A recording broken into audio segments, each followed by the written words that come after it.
Mga kabunyog, mga kababayan, saan man pong panig kayo ng mundo, anong oras man po sa inyo dyan ngayon, umaga man po, tanghali, hapon, gabi, ang ating pong pagbati ng magandang araw, Pilipinas at mundo.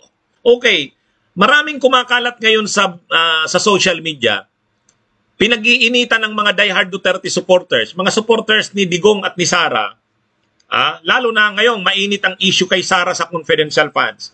Ang pinag-iinitan nila, isa sa mga pinag-iinitan pa, itong si dating Senador Ping Lacson. Lahat yata ngayon inaaway ng mga DDS. Inaaway si Romualdez, inaaway si Kimbo. lahat inaaway. Inaaway ang Kamara. O pati ngayon si Ping Lacson na pagdiskitahan. Itong si Sasot, yung nakikita nyo sa kabila, diehard Duterte yan. Minsang nag-Marcos yan nung eleksyon, pero ilang buwan lang matapos maupo si Marcos, lalo na nung tinanggal na si Attorney Victor Rodriguez at saka Trixie Cruz Angeles, kumalas na rin kaagad itong si Sas Rogando Sasot. Yan ay yung nakikita nyo sa kaliwa. O ngayon, sa issue kay Sara, talagang diehard ito. Pinagtatanggol nito si Sara sa issue ng confidential funds. Bigla kasing nagkomentaryo itong si Ping Lacson sa issue ng confidential funds ni Sara. Nagkomentaryo ito. O ngayon, sa mainit na issue dito kay Martin Romualdez, kaugnay sa issue ng confidential funds, may ni-research yata itong si Sasot. Ngayon, napag-iinitan nila ngayon itong si Ping Lacson. Ngayon, bakit? Bakit nila pinag-iinitan si Ping Lacson sa issue ng confidential funds? Ito kasi ang issue dyan, mga kabunyog. Ang kwento dyan ganito. Okay? Alam nyo, maganda tayong mga nasa oposisyon. Updated din dapat tayo sa mga balita. Yang mga away na yan, yung mga issue na yan na pinupukol o binabato ng mga DDS, dapat alam din natin para hindi tayo napagkikwentuhan. Ano ba yan? Ganito, mga kabunyog, ang nangyari, okay? Una, pinag-initan yung confidential funds ni Sara. Sabi ng mga supporters ni Sara, kahit si Sara Duterte mismo, ganun ang paliwanag. Kailangan daw yan sa national security. National security, kailangan daw yan. Yung mga surveillance daw, yung mga pagmamanman, kailangan daw yung confidential funds. Sabi ni Ping Lacson, for your information, hindi sa surveillance ang confidential funds. Ang mga surveillance, intelligence funds. Kumbaga, ang gustong sabihin ni Ping Lacson, kung gusto mong palakasin ang national security, hindi confidential funds ang papalakasin mo. Ang papalakasin mo, intelligence funds. Kasi diyan talaga yung gamit para sa national security. Yan daw confidential funds, hindi talaga yan masyado sa national security. Kaya dapat, yung mga civilian agencies, hindi dapat sila kumukuha ng confidential funds kasi wala naman silang trabaho sa national security. Hindi rin magagamit masyado yung confidential funds sa national security. Kung gusto mo daw palakasin ang national security, palakasin mo ang intelligence funds. Ang problema, hindi pwedeng magkaroon ng intelligence funds ang mga civilian agencies. Kaya ngayon, pinag-initan bigla si Ping Lacson sa comment na yan. Ngayon, di ba, ang issue na ngayon, sabi ng mga supporters ng Duterte, kahit si Roque yun ang sinasabi, ang problema dito kila Romualdez daw ng Kamara, galit sila sa confidential funds ni Sara, pero mayroon din silang napakalaking, hindi man siya tawaging confidential funds, ang tawag ay extraordinary expenses. 1.6 billion daw ang kay Romualdez, 331 million daw ang kay Subiri. Ang lalaki daw ng mga pondo na yan. Hindi man yan tawagin na confidential funds, pero ang gamit niyan para na ring confidential funds. So parang ganito, bakit kayo galit sa confidential funds ni Sara Duterte? Samantalang kayo, mayroon din kayo, marami rin kayong confidential funds. Hindi man yan confidential funds ang tawag, pero ang gamit niya, ganun din. Secret funds ninyo na pwede nyong magamit. Si Romualdez daw, 1.6 billion. Si Subiri daw, 331 million. Ngayon, ang sabi ni Roque, yung mga extraordinary expenses na yan, mga funds yan para sa mga MOOE, maintenance and other operating expenses, binibigay yan sa mga kongresista. Ang liquidation yan, hindi kailangan ng resibo. Ang liquidation daw niyan, by certification lang. Kasi alam niya daw yan, kasi dati siyang kongresista. Ayun, yun mga kabunyog ha. So naging ano ngayon, lumaganap ngayon yung term na tinatawag na liquidation by certification. Ha? Mga kabunyog, liquidation by certification. Ngayon, paano na-involve dyan si Lacson? Nag-research itong si Sasasot. Nag-research. Nakita niya na mayroon para noong 2012 na tinatawag na Concurrent Resolution number 12. Taong 2012, Senador si Ping Lacson. Siya ang head ng Senate Committee on Accounts. Noong taon na yan, nagpasa ng joint resolution o concurrent resolution ang House of Representatives at saka ang Senate. Concurrent Resolution number 12. Taong 2012 yan pinasa. Ang nag-sponsor niyan sa Senado, si Ping Lacson. Ano ba ang laman ng Concurrent Resolution na yan number 12? Taong 2012, Senador si Lacson. Siya ang head ng Senate Committee on Accounts. Ang laman niyan na ang Kongreso at ibig sabihin ang Kamara at ang Senado, yung House of Representatives at saka Senate, doon sa maintenance and other operating expenses nila, yung extraordinary expenses na funds, hindi yon kailangan ng resibo sa liquidation. Certification lang ng congressman, pwede na. Certification lang na yan ay ginamit for a public purpose. Hindi na kailangan ng resibo. Yan yung liquidation by certification na ginagamit nila Roque, nila Sasot at ng mga DDS. Galit sila dyan sa liquidation by certification. Kasi mas malala daw sa Kongreso kaysa kay Sara Duterte na si confidential funds. Kasi kay Sara Duterte daw, kahit confidential funds, liniliquidate pa rin. Bagamat hindi masyadong grabe ang requirements, pero may liquidation pa rin.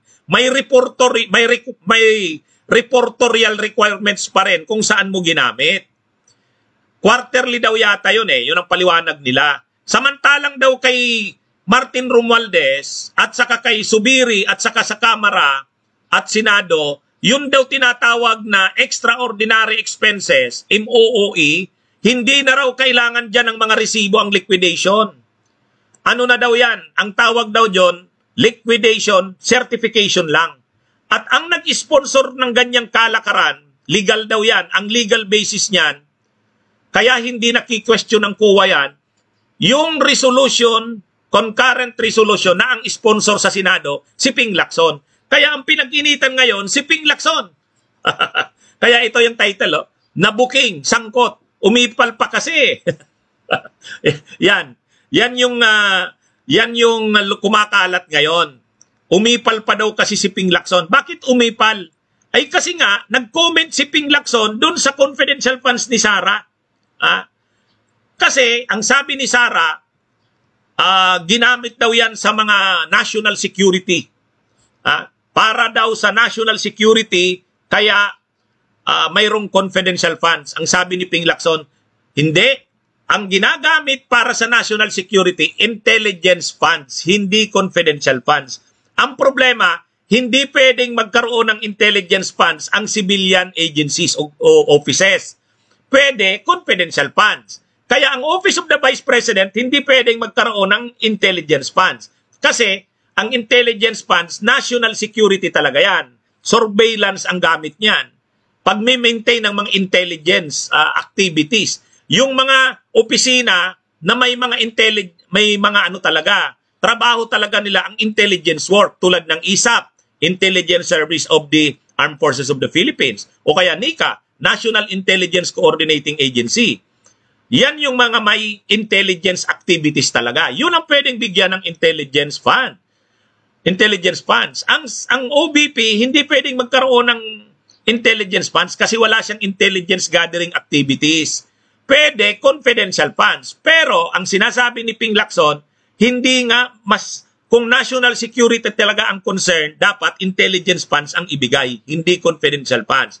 Di parang sinampal ngayon si Sara. Yan yung sinasabi ng mga DDS na umepal si Lacson. Sumausaw sa issue ni Sara. Galit sila. Bakit kinumintaryuhan nila si Sara Duterte, ni Lacson si Sara? Eh ngayon, nauungkat itong issue ng liquidation by certification. Di umano. Alam niyo mga kabunyog, lumalabas tong mga issue na to. Away nila to eh. Away ni Romualdez, nila galit yung mga DDS, sila Sasot, sila Roque, kay Romualdez. Ngayon, pati si Lacson, inungkat yung partisipasyon. Si Lacson daw ang nag-sponsor ng Concurrent Resolution number 12 noong taong 2012. Diyan daw sa Concurrent Resolution na yan, binigyan ng power ang Kongreso, Kamara at Senado na ang liquidation ng extraordinary expenses at saka mga MOOE by certification na lang. Kaya hindi na nakokontrol ng COA. Anyway, bahala kayo sa buhay nyo. Lahat naman kayo mga magnanakaw. Ano bang ibig sabihin yan at ini-expose nyo yung ganyang sistema sa Kamara? Okay, kung ganyan pala ang nangyayari sa Kamara, liquidation by certification, anong ginawa ni Digong nung panahon niya? Ay hindi kung talagang kontra sa corruption si Digong, ay hindi pala pwede yung ganyan, ay di dapat tinigil na yan nung panahon ni Digong. Bakit pinanatili niya yan? Itong mga DDS na to, linalabas nila ngayon ang mga ganyang sistema, kalakaran, kasi galit nga sila sa ginawa kay Sara. Okay na rin yan, ilabas nyo ang inyong mga baho. Pero kaming mamamayan, wala namang kaming kinakampihan kanino man sa inyo. Mag-Romualdez, mag-Sara Duterte, mag-Marcos, mag-Duterte, lahat naman kayo mga magnanakaw. O ngayon, naglalabasan na kayo ng kanya-kanya ninyong sistema ng pagnanakaw sa bayan. Sige, ilabas nyo pa. Ilabas nyo pa. Mabuti nga yan. Kaya lang, ang nakakalungkot ang dito, sa mga Duterte na to, bakit ngayon nyo lang yan nilalabas? Dahil kalaban nyo na si Romualdez, dahil kalaban nyo na si Lacson, dahil kalaban nyo na si Subiri. Di ba? Dahil hindi pinagbigyan si Sara sa kanyang confidential funds, lahat nyo na ngayon kinakalaban. Ibig sabihin, hindi naman talaga kasi para sa bayan. Ano yan? Hindi naman kasi para sa bayan ang inyong ginagawa na yan na pagkontra. Kinukontra nyo lang yan. Yung sinasabing liquidation by certification. Galit si Roque dyan. Bakit nung congressman siya, nanginabang siya dyan, hindi niya naman kinontra yan? Di ba? Yan yung problema sa inyo. Kaya yung mga diehard Duterte supporters, itong sila Sasot, itong sila Roque, galit na galit sila. Ini-expose nila yung sistema na yan na tinatawag nilang liquidation by certification. Pero ang totoo, si Roque, nanginabang din dyan ng congressman siya. At si Duterte, ng presidente siya, dahil lahat ng gusto niya, ginawa ng Kongreso, ginawa ng Kamara, ginawa ng Senado, hindi naman yan tinanggal ni Duterte.